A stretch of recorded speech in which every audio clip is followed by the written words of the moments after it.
Hi blog buddies! So today we're going to answer some questions. You guys sent in zillions upon zillions of questions, so I'm going to get through as many as possible. Our first question's from Mickey. Mickey wants to know what meal I like to cook for someone special. I like to cook chicken parmesan, and I, in fact, am excellent at cooking chicken parmesan. It's my specialty. John wants to know if I were to write a book about my life, what would it be titled?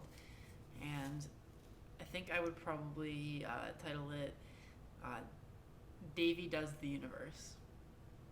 That's right. Steven wants to know where I see myself in 10 years. So, tricky question. I think if you were to ask me that question 10 years ago, I certainly wouldn't have thought that I am where I am today.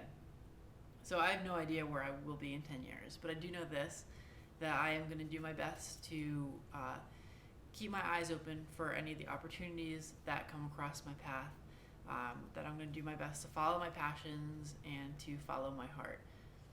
Ruben asks, who is God for you? So I don't know if for me that would be a who question. It would probably be a what question. What is God for you? I think God is that place in you that is full of peace and that's full of love and that's full of light.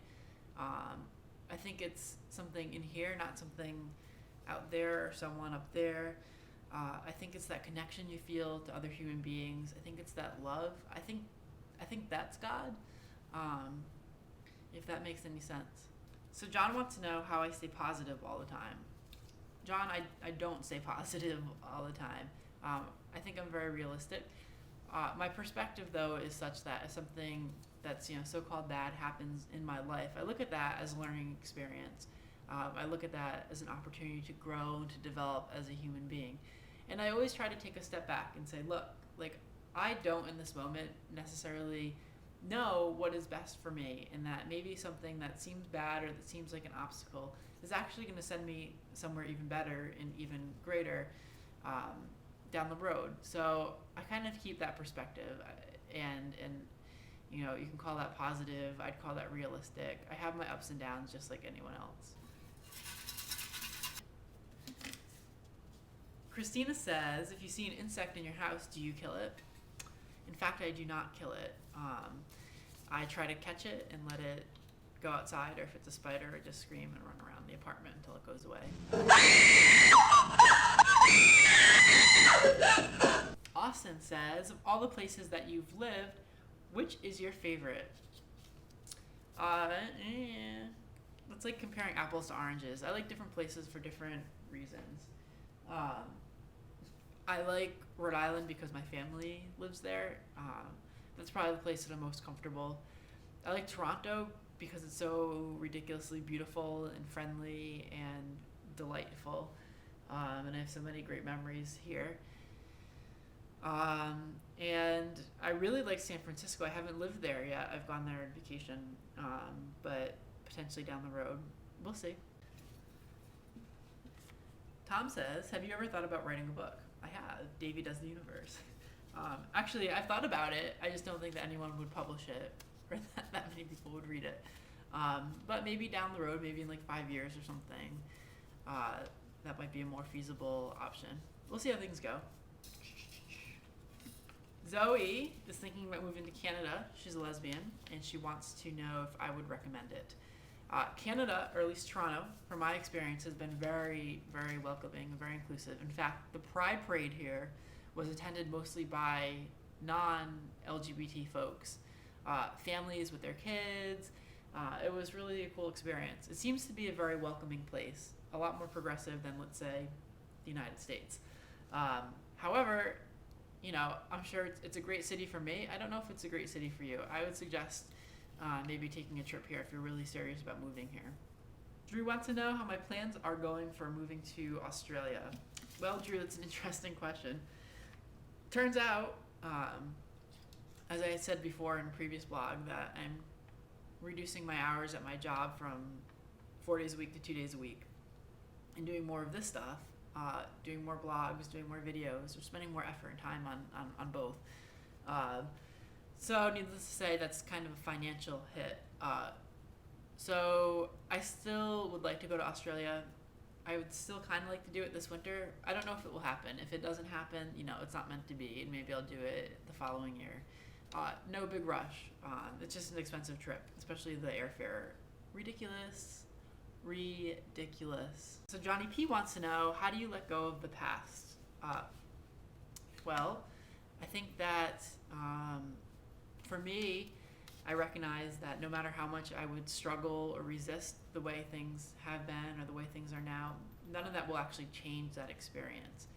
It's really a logic question for me. I'm not going to dwell on a relationship or an experience that happened in the past, because no matter how much I dwell on it, it's not going to change the outcome of that.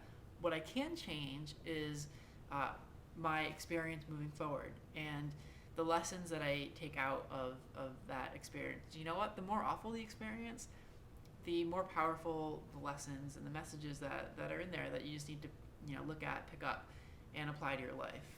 So that's how I tend to look forward and be present and not so much focused on the past. Kyle says, have you ever considered rhinoplasty? No. Nathan says, do you still talk to Will? I do. I just talked to Will a few moments ago before I recorded this video. Will's doing well. He's in New York. He has a boyfriend.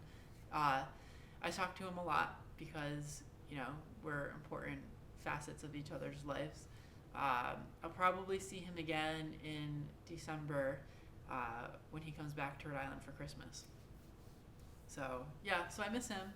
Dear Davey, how do you deal with the stresses of life? I remind myself of a quote. I don't know where I found it. I think it's a Dr. Dyer quote.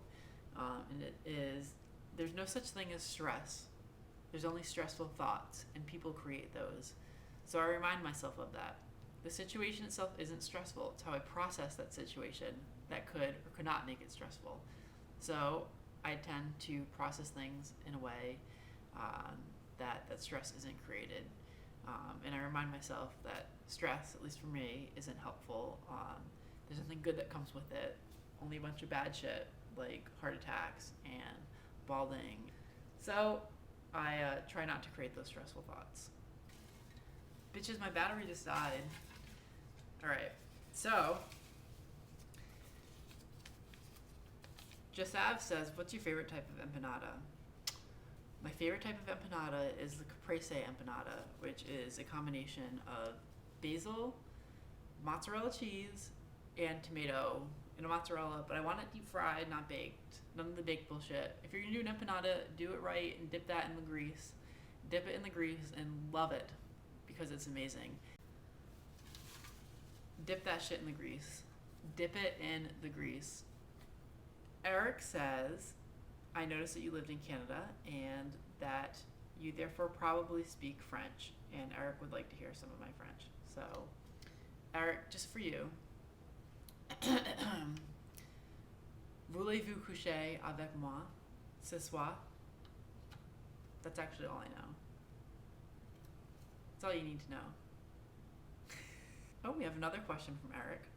This question is, the URL of your blog is Break the Illusion. It's breaktheillusion.com. Eric wants to know what illusion I'm referring to.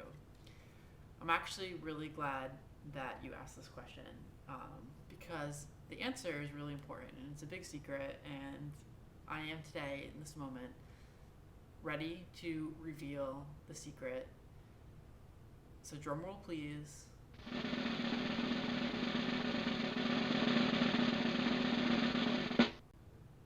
The illusion that I'm referring to is...